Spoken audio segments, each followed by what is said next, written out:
Hi guys, welcome. I'm going to be doing a tutorial today on how to set up your stream, how to set OBS up, how to get your streamlabs connected to your OBS, how to connect your Twitch channel to OBS, add some scenes, all that kind of stuff. I'm going to cover as much as I can. I'll leave all the links that I use down below. So, first things first, what you want to do is you want to download OBS, and the best way to do that, just open up your Google and type in OBS Studio, right? Type in that. First one here, Open Broadcast Software. That's what you want to download. Give that a click. You just make sure either Windows, Apple, you know. So, this is OBS Studio. This is what I use. This is a really good one. I enjoy using this one. It's so much easier when streaming, making videos as well. Get your scenes sorted out, get them in order so you're not trying to remember your hotkeys as much. You just quickly change over. So all you do is you download the installer. Once you've downloaded all that, you will then get something that looks like this. Right? So, this is my OBS. Now, when you start yours up, it will be blank. There will be nothing here whatsoever. There'll be no scenes, there'll be no sources, but I'm going to show you how to add all that in whatsoever. But first thing you want to do first is when you go in your settings, you will see stream. Now you see stream. If it's Twitch, use Twitch. If it is, depending on what you use, it could be Beam, it could be Daily Motion, Facebook Live, Restream, YouTube Gaming, Hitbox, all that kind of stuff. I stream on Twitch, so that's why I've got Twitch done. Nearest server towards you, London, UK is the closest one to me, so use that one. And your stream key, I will show you where you find your stream key as well, for Twitch anyway. I'll sort all that out. So the first thing we're going to do is we are going to go and open that up again. And you should have, if you don't have a Twitch account, you have to create a Twitch account first, obviously. It is very straightforward. You choose which name you want to do. I would say just choose your name wisely. Make sure it's a name you want to keep.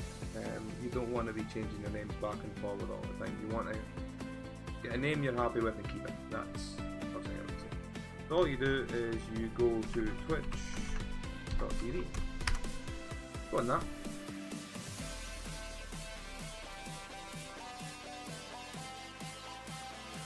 You reset the Twitch main screen. Okay. So this is mine up here, the pack. You go to your dashboard. Okay. Dashboard here. Then you have all this here. You got stream key. Right. You click on show key. Okay. Never show stream key on stream. Blah blah blah. You click I understand. It will show you the stream key. Obviously for reasons I'm not going to. All you do is you copy that and paste it to where I showed you, which is in your settings again, the stream, paste it into there. You click apply, you click OK. Happy days. Your Twitch and your OBS will then be linked. Whenever you click start streaming, once again, which is just right there, start streaming, click on that, it'll start your stream on Twitch. So that's that sorted out, that's the main thing. Also what you want to do is you want to go to Streamlabs, okay? When you go to Streamlabs, this will come up. You go click connect with Twitch. Alright? You connect to Twitch, this is what you got here. This will be your dashboard, okay? Now you have all this kind of stuff here. Your donation subscribers, there's so much you could do with this, man. I kind of keep it quite semi-simple. I've got an alert box. So alert box once again is pretty straightforward standard stuff. Now, so you just, the way you want it, you get your background colour, you get your delay, all that kind of stuff. So you have subscription alert.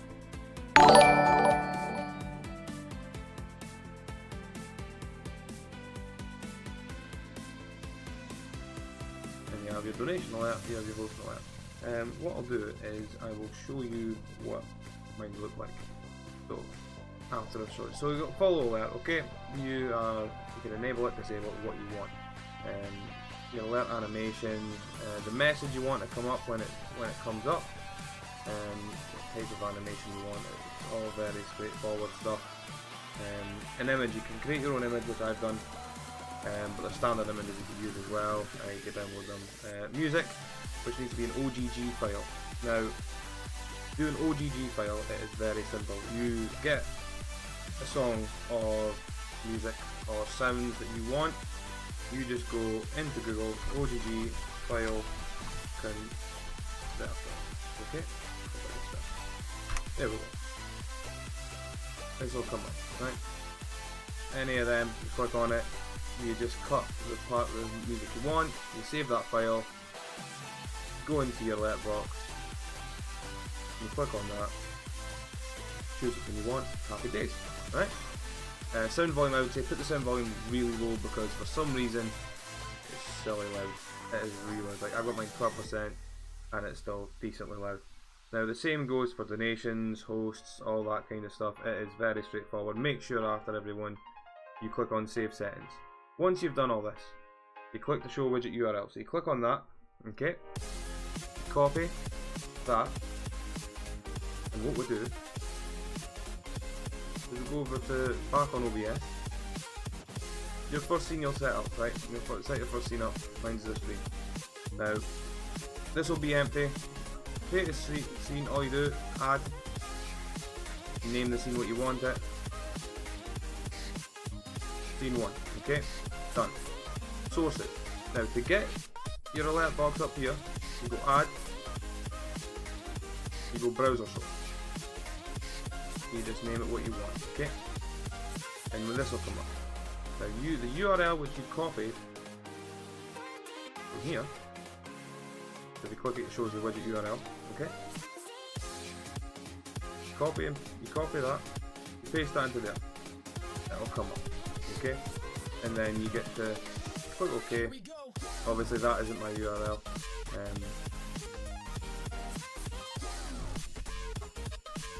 Pretty good, man, pretty good fun. So I'll show you what mine looks like. We'll just get rid of that. So if we go up to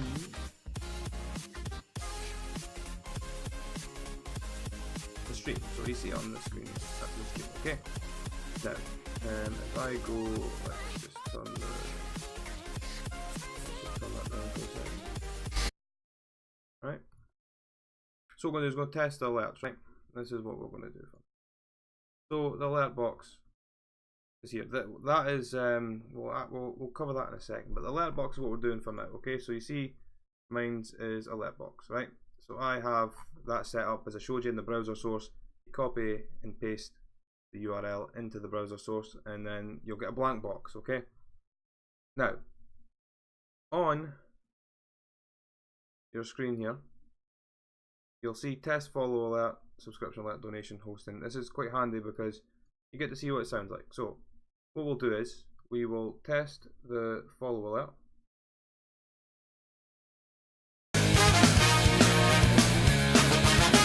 That's my follow alert. This little added bit extra. It's good, I enjoy it. So that's that covered, right? Now we're going to go on to the events list. The events list is a very handy thing. This is what's in the top right hand corner of my stream. This just tells you pretty much who's followed in the last 4 times. You can make it 4, 5, 6, as many as you want. I have it 4, I don't want it too many times. So there's follows, shows your hosts, it shows your donations, and if you become a partner streamer, it'll show your subscriptions as well. Now it's a very same thing again. Streamlabs is very repetitive, which is a good thing. So you choose your theme. I've got crisscross, as you can see. Once again, fade in, fade out, all that kind of stuff. You get to customize as much as you want. Click save settings. You copy the widget URL as we did before, and then once again you add browser source, paste it into browser source, and you'll have this come up. That's what mine looks like, and this is what it will be. Right? It's it adds a little bit extra. I like it. Shows everybody who's followed last, and if they followed, their names up there for X amount of times, depending on how big a streamer you are. It'll stay up there for a while. You know, it's good. It's a good added extra, and it's another thing you can customize on your stream. So yeah, I mean, it's pretty straightforward stuff. Once you know what you're doing, it's pretty straightforward stuff. Now to add, you'll see here I've got, you can't see here because I'm in the way. Now if you see here, you'll see I've got webcam, logo, Daisy, Insurgency, Rainbow Six Siege, Worms, H1Z1. They're all the games I play. Now to do that, you click on add, and you'll game capture, right guys? So you go add, game capture, create new, okay? Now when this comes up, it says capture any full screen application. Make sure you go capture specific window, right? Click on that. Now when your game's open, it'll come up here. Whatever game it is, it'll come up here. Whether it be, like, if I had Daisy running, it'll come up saying Daisy. You click on that, you click OK, and then it would come up in the background. Happy days. Now for some reason, sometimes you see this little red dot, that's sometimes how your game capture will come up, and don't worry, it's there, it's just tiny. Now to get away from this problem is you right click on the red dot, you just go down to transform, and you just go fit to screen, okay? So you go fit to screen, fits it to screen, and your game would be there. One thing I would say as well, your game, this is the way your sources are set by layers. So you always want your game capture at the bottom. And to do that, I mean, you can drag it down if you want, which is very simple, which is what I use. Or you can right click on it and you go order, and you go move up, move down to top to bottom. Have your game capture on the bottom, because that way it doesn't hide your events list, your alert box, your webcam if you've got a webcam, any logos, anything like that. Make sure it's at the bottom and you'll be fine. You'll be sorted. So that's that covered as well. I'm just trying to think what else we could do.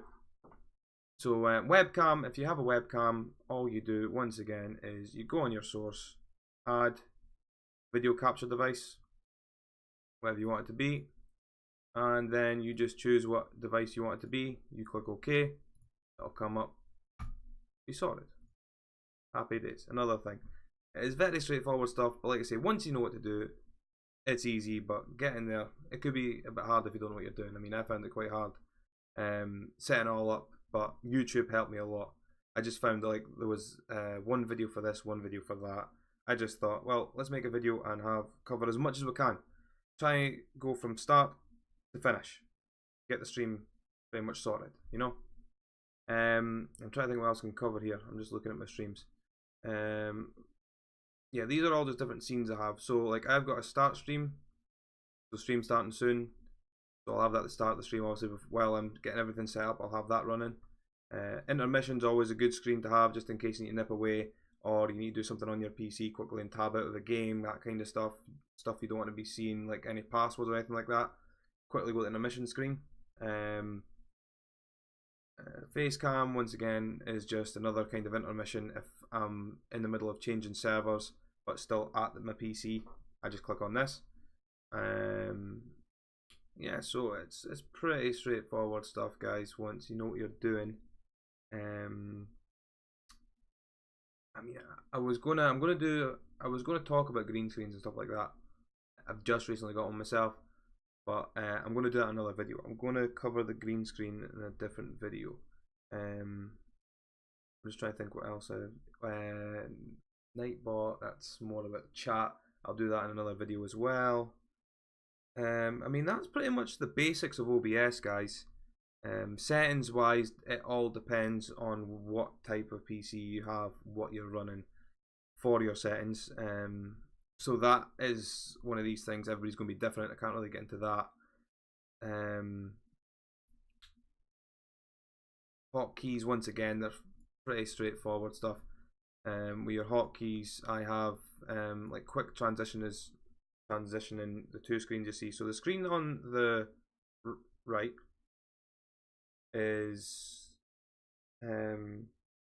screen on the right is a screen that is live. That's what everybody sees on your stream or your recording. The screen on the left is that way. The screen on the left is pretty much your standby screen. That's what, if you press your quick transition, it'll go on to.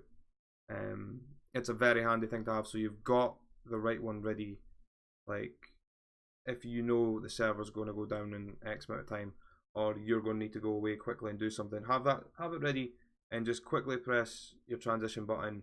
There's none of this tabbing out, go into this, that, and next thing. You just press the button and it's ready to go, man. It's a lot handier. Yeah, so I've got each scene that you see down here. I've got each scene hotkeyed, so I can, and every time you hotkey a scene, it changes it to the transition. It changes it to the standby one. So it doesn't change a live one, it changes a standby one, which is good. So you just quickly look for the right one you want. So say it's intermission, you just quickly go on that. You press your transition button, it's transitioned. Press it back and it's gone. It's very handy stuff to have and use. That's how I say Studio. I really prefer Studio a lot more than the standard OBS, because like I say, it's easier, it's a lot more user friendly. So that's pretty much straightforward. And like I say, I'm not going to get into settings because everybody's settings is different. Now, I mean, for now, I think that's the basics of starting up OBS, guys. It's very straightforward stuff. If you have any questions, just please comment down below and let me know what you think. Anything else you want me to cover, I'll cover it. If there's anything, if you want to talk about Beam, if you want to talk about Hitbox, all that kind of stuff, I can look into that and do some other videos on that. If you want me to talk about how to set up your night bots or new bots or anything like that in your chats, I could easily make a video on that. Green screen, I'll cover green screens as well, with OBS using chroma keys and all that kind of stuff. But yeah, for now, guys, I hope this helps you. And like I say, just hit me up if you have any questions, and if there's anything else you'd like to see me make a video on. Peace, guys.